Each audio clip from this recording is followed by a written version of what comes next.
Olá pessoal, seja muito bem-vindo a mais uma aula aqui do nosso canal de Matemática para Leigos. Hoje nós vamos aprender sobre circunferência e quais as relações entre o comprimento do raio, da corda, do diâmetro, e até o final dessa aula você vai entender e você vai aprender o que é o número π e para que o número π serve. Eu já vejo muita gente falar sobre o número π, mas uma explicação de verdade você só vai aprender aqui. Se você já gostou dessa ideia, já se inscreve aí no canal e ativa as notificações, porque assim você vai continuar recebendo aí as notificações sempre que eu lançar material novo. Toda segunda, quarta e sexta tem material. Você quer receber o material dessa aula aqui? Acesse o link que está aqui na descrição no site Apoia-se. Lá você vai acessar e vai descobrir como receber todos os nossos materiais exclusivos para você, os PDFs das aulas, o link das aulas antes delas serem postadas, lives exclusivas, enfim, acesse lá e você vai conhecer todos os nossos materiais. Aqui na nossa aula sobre circunferência, nós vamos partir aqui do princípio do que é uma circunferência. Uma circunferência, pessoal, não é nada mais, nada menos que uma figura geométrica, que ela é formada por todos os pontos de um plano que tem a mesma distância do ponto fixo. Nesse caso aqui dessa figura, o ponto fixo é esse ponto O, e esse ponto O ele está a mesma distância de todos os pontos da circunferência. Veja que é a circunferência e esse ponto O vai ser o centro da circunferência.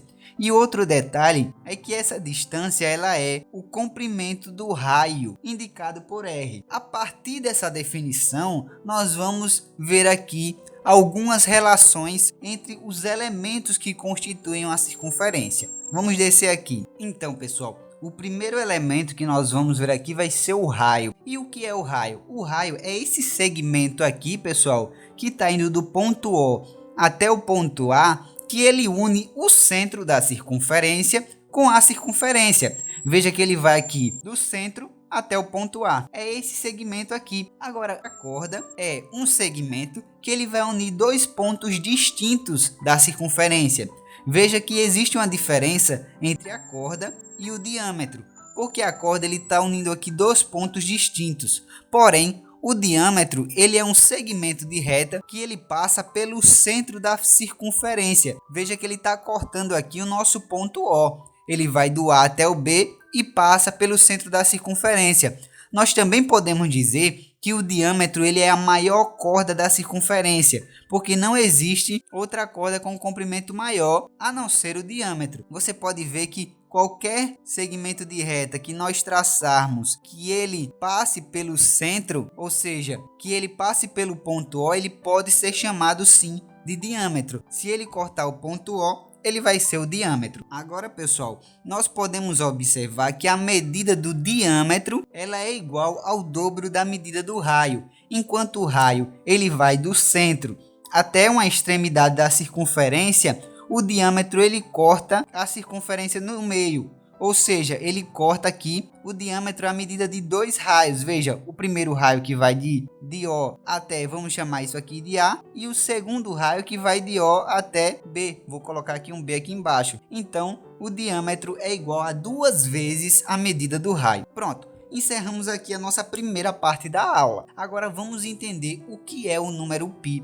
afinal de contas. Segura aí que eu vou só passar aqui a folha. Então, pessoal, antes de dizer de fato o que é o número π, nós vamos ver algumas observações referentes à circunferência. Vamos imaginar que essa circunferência preta ela seja cortada exatamente aqui, pessoal, nesse ponto. O comprimento dessa circunferência vai ser relativo a esse segmento de reta aqui. E o mesmo vai servir para essa circunferência em azul, e esse segmento azul aqui, e essa circunferência da cor verde e esse segmento verde.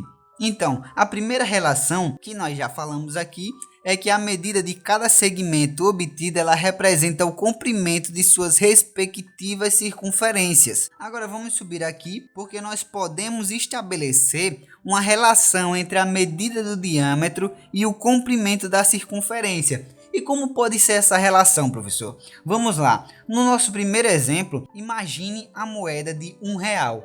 a moeda de R$1, o comprimento da circunferência, ou seja, se nós medirmos ali aquela circunferência da mesma maneira que fizemos com as circunferências acima, o comprimento dessa circunferência vai ser igual a 84,9 milímetros. E se nós pegarmos esse comprimento dessa circunferência e dividirmos pela medida do diâmetro, uma moeda de R$1 ela vai ter 84,9 milímetros de comprimento e 27 milímetros de diâmetro. Então, se nós dividirmos 84,9 para 27, pode fazer aí na sua calculadora, vai dar aproximadamente 3,1444. Veja que esse sinal aqui é de aproximadamente. Outro exemplo que nós poderíamos sugerir aqui, deixa eu subir mais um pouco, é por exemplo, uma lata de refrigerante, essas latinhas de refrigerante. O comprimento da circunferência de uma latinha de refrigerante é de 220 milímetros.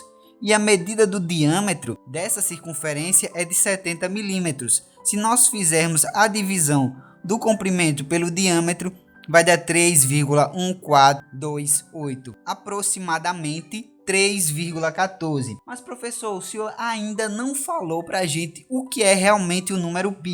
Então nós podemos dizer que o número π ele é nada mais, nada menos do que o comprimento de uma circunferência dividido pela medida do diâmetro. Esse é o tão famoso número π, que é um número irracional, que ele tem infinitos números em suas casas decimais e que nós arredondamos para 3,14. Mas o número π ele se originou da descoberta de que se nós dividirmos o comprimento da circunferência pela medida do diâmetro, nós vamos encontrar esse número irracional. Então, pessoal, gostou dessa explicação sobre o número π? Se gostou, já deixa aí o seu like. Ainda não se inscreveu? Vou lhe dar essa oportunidade. Se inscreva agora, vou lhe dar 5 segundos. Se inscreveu? Cara, muito bem, muito obrigado. Ative as notificações, certo? A nossa aula chegou ao fim, mas não sai agora. Vai estar aparecendo aqui na nossa tela final a nossa aula de exercícios. Então exercite aí um pouco. Se quiser o PDF dessa aula, é só acessar o link do Apoia-se. Muito obrigado, pessoal, e até a nossa próxima aula.